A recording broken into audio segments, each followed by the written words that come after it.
And now, the moment you've been waiting for all week, Courtney Smith's weekly video newsletter, TradeSmith. You know, sometimes the universe just unfolds as it should. And that's really what's happening this week, just as we predicted last week. Now, as I predicted last week, this disclaimer is the most important thing you're going to read all week long. But it's downhill from here, so we might as well get it over with. First of all, S&P, look at this.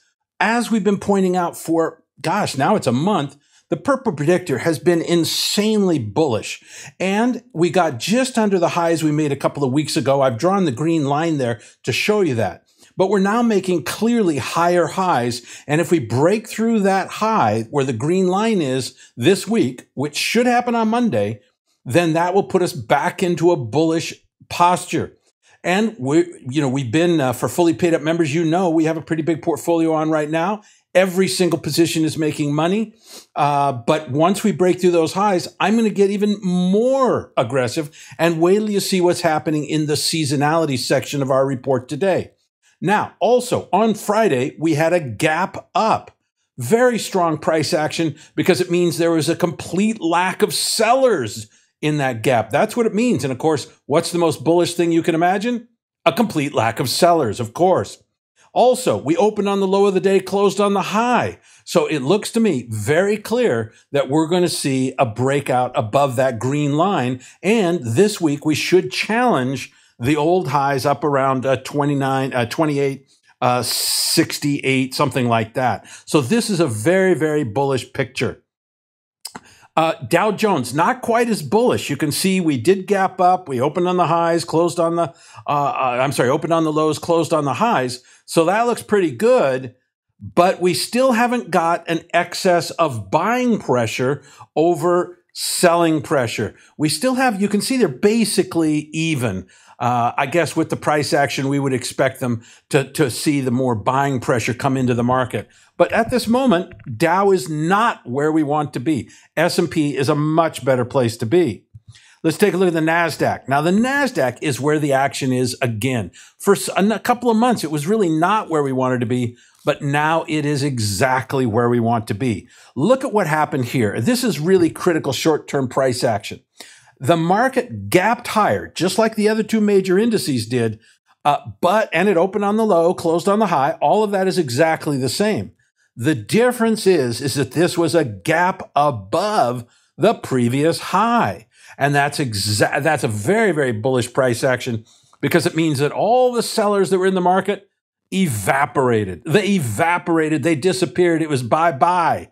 And therefore, we exploded to the upside. So this is just fantastic price action. In addition, on Friday, we made all-time highs. Gotta love it. Gotta love it. Nasdaq is where the action is.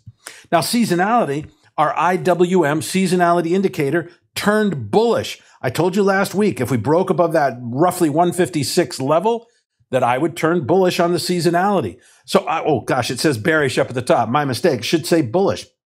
What does that mean? That means that from now on, I'm going to take at least 50% larger positions, if not 100% bigger positions. Seasonality normally peters out around May.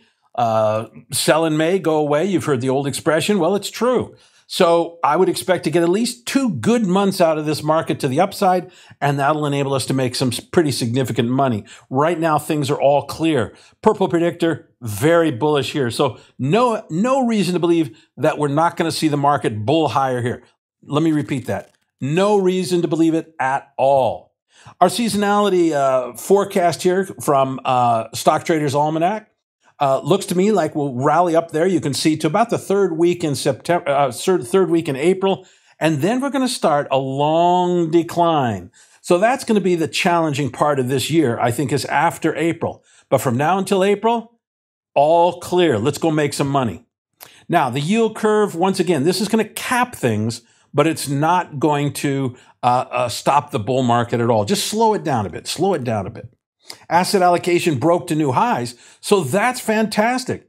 That's fantastic. This should mean that we're going to see that we're seeing money flow out of the bond market and into the stock market. And we're making higher highs and higher lows. So it looks like bond holders are giving up and they're taking their money and moving it over to the bond market. So we're finding good support here, good new cash coming into the market in order to bull it higher. Stock market RISKDICATOR, though, still a little bit defensive. So I don't know. I'm trying to figure out why this is defensive, yet Nasdaq is the leader. Normally it would be the Dow would be the leader if we were a little bit defensive. So we're going to have to take a closer look at all that. Now, global shares, does that look like the bull market in the U.S.? Not at all. So this is not where the action is. So we're going to ignore global shares for now. Bonds started to crack down this last week. Which I expect and which I'm going to tell you right now, I think we're going to go make new lows on this whole move. And we're going to go see them break down below 116 over the next couple or 3 weeks. We're going to see higher interest rates. And that's not going to be good for the stock market. But part of the reason that the bonds are going down is because the economy is strong. And with the strong economy, that means higher earnings, et cetera, et cetera. So in the early stages of a strong economy, very bullish for stocks. It's only at the tail end that it starts to turn bearish because of higher inflation and higher bond yields and short-term interest rates. Bond key factors, similar situation to last week. You can see that yields actually went down. That's the green line. Bonds went up. Yields went up a little bit, but all the indicators are suggesting that we should see them pretty stable. We have seen stable interest rates over the last, 3 weeks, almost a month, a little bit of a crackdown late in the week. So I'm going to stick with that. Look for a crackdown, but not a strong one, a weak drop down to lower bond prices, higher interest rates. Dollar, big rally on Friday. Sorry, we dipped down after the fake out breakout that occurred a week and a half ago. Now I think we're going to move back higher and get the real breakout. So we're going to break above 90.85. We're going to break above 9100, and we're going to see the dollar start to move in a more bullish direction. And we could move up around 93 to 95. We could be moving back up to that level. Gold market, if the dollar's strong, that means gold is weak. But gold was quite strong. We closed higher on the day. So that's pretty good price action, even though most of our indicators, well, let's take a look at them. They largely are slightly bearish on gold. So the price action was pretty good, given that our indicators are a bit bearish, not super bearish, but a little bit bearish. So at this point, when we have these kind of discrepancies, why bother? Don't get involved in something that's not going anywhere. Let's focus on the Nasdaq because that's making serious money. Let's not focus on gold. And I've been telling this to you for months now, months. Oil, also choppy, not worth trading. All right. And I don't want to talk about Bitcoin. The hell with it. All right. All you freebies, you know what you're supposed to do. So I'm not going to nag you. No pitch. You know you need to make money. $47 a month, less than a Starbucks coffee every day. You got to be buying the TradeSmith. All right, fully paid up members, just hang on a second because there's a lot of fascinating things that I want to share with you. And of course, I love sharing the fact that all of our trades are making money. Gotta love it. All right, all you freebies, we'll talk to you next week.